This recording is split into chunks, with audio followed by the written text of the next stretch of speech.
Hey everyone, welcome to Breakdown, episode 9. It's your fearless leader, ToneLoke, here coming at you with another interesting video. With the unholy inclusion of microtransactions in Deus Ex Mankind Divided, it's finally crystal clear to me that I can no longer trust developers to create my games with clean hands. As if it wasn't bad enough to sell consumers digital crap in multiplayer games, shoving microtransactions into single-player games is just flat out unforgivable. There's a reason for this. It's objectively causing problems in our games, and I'll tell you why.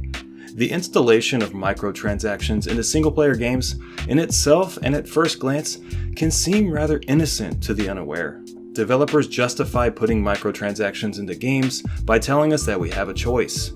We can buy them or we can just grind them. So if we don't want to grind out whatever it is they're selling us, and that we simply would rather choose that our time is more valuable than our money, then those players can simply pull out their wallets and offer up those Yankee greenbacks. The players who don't want to do that have the luxury of spending more time in-game in exchange. Seems like a fair and unblemished system, right? Well, if you thought that, you'd be wrong, bucko. Most of the time, there is a very sinister and hidden side effect to the equation when you think a little further down that rabbit hole. The introduction of microtransactions actually alters the way developers design their games, and inhibits the time they spend on them too. I want to paint you a picture here so you understand this. Dead Space 3 was released to public abhorrence when it asked players to commit real money to buy in-game items, a feature that was brand new to the three-time franchise. These in-game components help players get further ahead in the game by allowing them to expedite their weapon upgrading. That's all fine and dandy, some say. You want to coast your way through the game, you've got the cash for it, just go ahead. But if I don't want to exercise that choice, I'll have to farm the materials myself. So what's to stop developers from artificially inflating their requirements for weapon upgrading in Dead Space 3? They know that if they tack on an extremely long-winded, annoying chore fest for upgrading our weapons, they will get more people choosing their wallets over their time. What's to stop them from creating a system that is as annoying as humanly possible and hassling players to spend way more time than they should for completing those upgrades? Developers who drop microtransactions into any game are incentivized to churn out these kinds of systems in games, systems that are put into place for the sole reason of driving players to a place where they are as close as humanly possible to snapping and pulling out that credit card. They want to drive us to the point of madness so that they'll take our money. And it happened in Dead Space 3. The component microtransaction system was awful, and those who chose to avoid it were greeted with insane grinding requirements to get up to par with those who paid for those microtransactions. The real problem is that for the rest of us, you've just created a bullshit grindfest for a gameplay system weapon upgrading that didn't need to be there. The mere existence of microtransactions in a single player game can, I'm not saying it will all the time, but it can influence the overall game design and incentivize bad business practices. In Dead Space 3, the system for upgrading and creating systems was so bad that it brought down the entire experience. Those who couldn't bring themselves up to pay, who could blame them, continued on the game with less weapon options, ammo types, and weapon variants to complete the game. This equals less fun. Compounding the issue is my second talking point, the fact that these systems steal valuable development time to manipulate. As I stated before, it's not just about introducing a system like this into a game. It's so much more.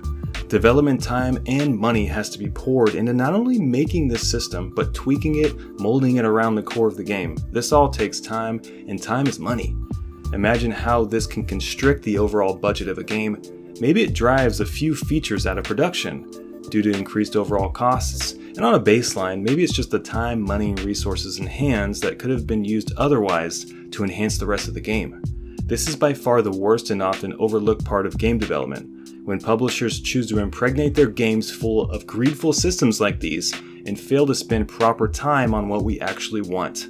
So the sinister side of microtransactions is that developers are incentivized to ransack and eviscerate the very gameplay systems that they're trying to make us pay extra for.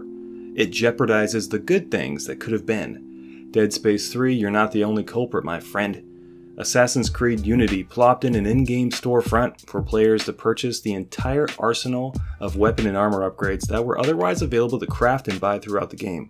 Our old buddy Square Enix couldn't help dig its dirty claws into Mankind Divided either. You could be the proud owner of a variety of consumables, such as Praxis kits, ammo, credits, crafting parts, Weapons for breach mode, booster packs, credits. Did I miss anything? How much time did Square spend on this extravagant system? I'm sure we would have preferred Square exchange the time and money spent on this stuff for more quests, features, or overall polish to the PC version of the game instead. Those are features that make our favorite games great, and an avenue for publishers to misbehave if they don't have our best interests at heart. Square Enix is a repeat offender, of course, too. They also muddied their hands with the Lara Croft release of Rise of the Tomb Raider earlier this year. Real-life money could be exchanged for blind pick expedition cards, which would allow you to get anything from more weapons, perks and ammo, but also items to alter gameplay, such as increased bullet resistance and a perk that allows insta-medikit usage. Sure, it's not the most criminally designed microtransaction system, but it's far from the best way to design an interesting, engaging, and ethical system into a game. All the games I've referenced in this video are AAA release titles. It begs the question, is it greed, is it ignorance, or is it because they can get away with it? Like most companies, they see potential revenue streams, and when gamers continue to pour money into that dirty bucket, they're only incentivized to continue doing so. So the next time you see a single-player game with microtransactions, instead think about what was cut out of the game in order for that system to be put in the game, and what design change in the game itself was made that had the potential to be so much more. And for those of you who have no qualms with buying stuff in single-player games, I hope you can see the other side of things and how it affects all gamers. If nothing else, think about all the chocolate cookies you could be buying instead with all that money. Thanks for watching, guys. Many thanks, and please subscribe if you enjoyed our talking points today. I'll see you guys on the flip side with another video in a few days. Alright, peace.